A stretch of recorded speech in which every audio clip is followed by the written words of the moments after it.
রোহিঙ্গারা আমাদের জন্য এখন এতটাই গোদের ওপরে বিস্ফোরা হয়ে দাঁড়িয়েছে যে এটা নিয়ে আমরা আদতে আমাদের জায়গা আর নেই সিদ্ধান্ত নেয়ার।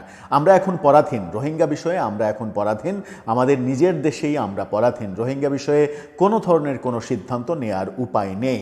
একজন রোহিঙ্গাকে ঢুকতে দিয়েছেন, অনেকে সমালোচনা করেন রোহিঙ্গাকে ঢুকতে দেওয়া হয়েছে নোবেল প্রাপ্তির আশায়, শান্তিতে নোবেল একজন পেয়েছে আর একজনকেও পেতে হবে এরকম আশায় রোহিঙ্গাদের ঢুকতে দেওয়া হয়েছে।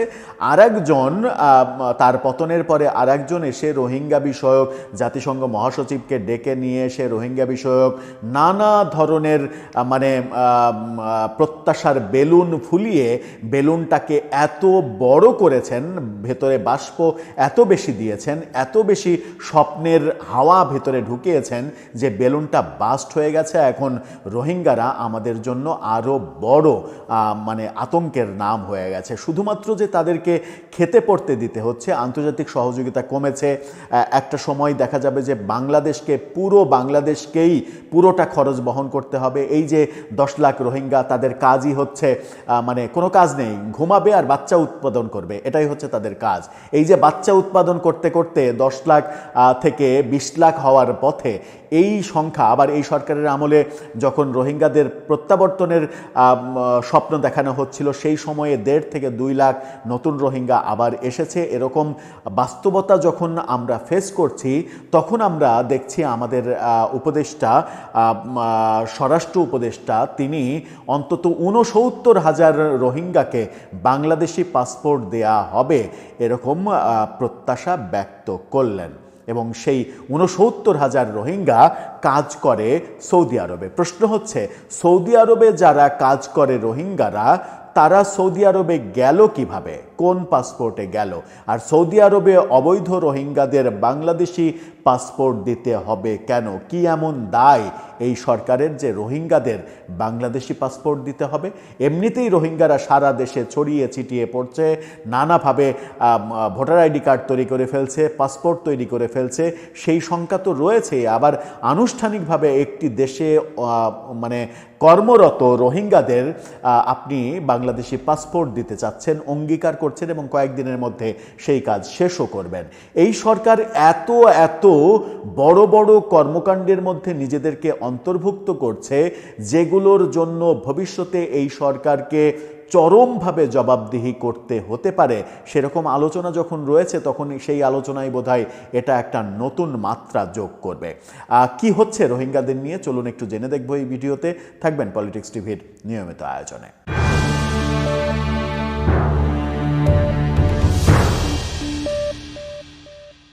দর্শক, বলছিলাম সৌদিতে থাকা রোহিঙ্গাদের বাংলাদেশি পাসপোর্ট দেয়া হচ্ছে। আজকে স্বরাষ্ট্র উপদেষ্টা সেই তথ্য জানিয়েছেন, সৌদি কর্তৃপক্ষকে নিশ্চিত করেছেন।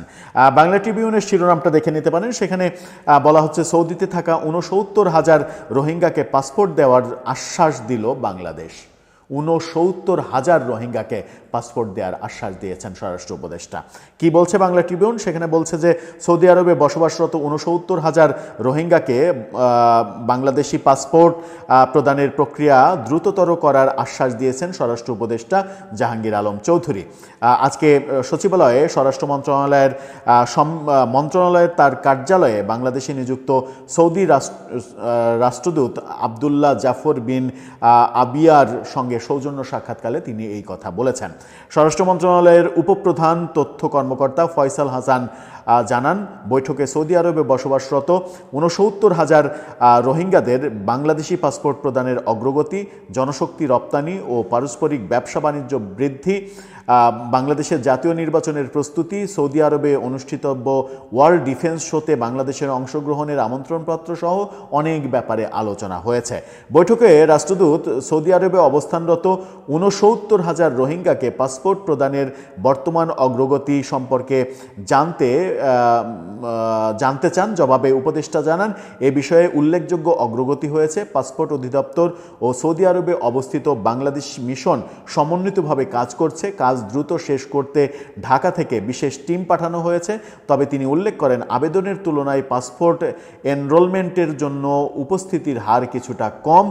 এ বিষয়ে ইতিমধ্যে সৌদি আরবের ইন্টেরিয়র মিনিস্টারকে অবহিত করা হয়েছে। স্বরাষ্ট্র উপদেষ্টা সৌদি আরবকে বাংলাদেশের ঘনিষ্ঠ বন্ধু প্রতিম দেশ হিসেবে বলছেন। সৌদি আরব আমাদের ৩২ লাখেরও বেশি প্রবাসীর দ্বিতীয় আবাসস্থল। ৩২ লাখ প্রবাসী আমাদের কাজ করছে সৌদি আরবে, অনেক কথা বলেছেন। ৩২ লাখের মধ্যে ৬৯,০০০ হচ্ছে রোহিঙ্গা। যে ৬৯,০০০ রোহিঙ্গা সৌদি আরবে কিভাবে গেল তার কোনো ইয়াত্তা নেই, তার কোনো মানে সঠিক তথ্য নেই, সঠিক কোনো খোঁজ খবর নেই। সেই ৬৯,০০০ রোহিঙ্গাকে বাংলাদেশ তার পাসপোর্ট দিচ্ছে। আমরা কি সত্যিই ভয়াবহ পথে এগিয়ে যাচ্ছি? এবং সেই ভয়াবহ পথটা আমাদেরকে ভবিষ্যতে আরও ভয়াবহতার দিকে এগিয়ে নিয়ে যাবে। সরকার কেন রোহিঙ্গাদের পাসপোর্ট দেবে? রোহিঙ্গাদের এই দেশের নাগরিকত্ব দেওয়ার প্রসঙ্গ কেন আসলো, কেন আসবে? যদি ৬৯,০০০ কে পাসপোর্ট দেওয়া হয় তাহলে এই যে মানে ১৫ লাখের বেশি রোহিঙ্গা এখন উখিয়াতে রয়েছে, কক্সবাজারে রয়েছে, তারা কি অপরাধ করলো? তাদেরও দিয়ে দেন পাসপোর্ট, তাদেরকে নাগরিকত্ব দিয়ে দেন। ওদিকে আরাকান আর্মি তো বলছে রোহিঙ্গারা তাদের নাগরিক না, রোহিঙ্গারা চট্টগ্রাম অঞ্চলের আদিবাসী, আদি নাগরিক। সুতরাং তাদের নাগরিকত্ব দিয়ে দেন এবং সেই নাগরিকত্ব দেওয়ার কাজটা এই আগামী ১ মাসের মধ্যে শেষ করে তারপরে আপনারা যান, যেন পরবর্তী সরকারের এই ব্যাপারে আর কিচ্ছু করার না থাকে।